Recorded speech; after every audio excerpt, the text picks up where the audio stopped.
Ever wanted to share your favorite tunes directly on Facebook to perfectly capture that feeling or vibe? Let's get started. It's easier than you think. First, open up your Facebook app on your phone and get ready to create a new post. Find the What's on Your Mind status box at the top of your newsfeed and tap on it to start your new post. Now, before you start typing your update, look for the music icon. It often looks like a music note and is usually located in the second row of icons. Below the status update box, tap on the music note icon to proceed.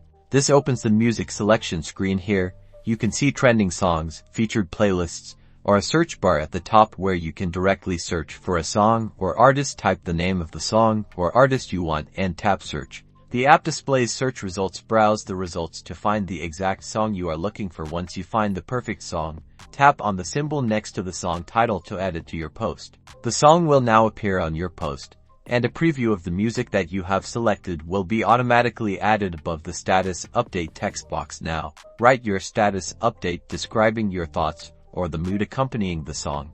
Once you've written your text, simply tap on the post button to share your post with your friends. Your friends will now be able to listen to the song while they either read your update or view your photos or videos. And that's it. Now you can add music to your Facebook posts and share a soundtrack to your life, helping you connect with others through your musical taste and post that perfect vibe. Don't forget to like and subscribe for more social media tips.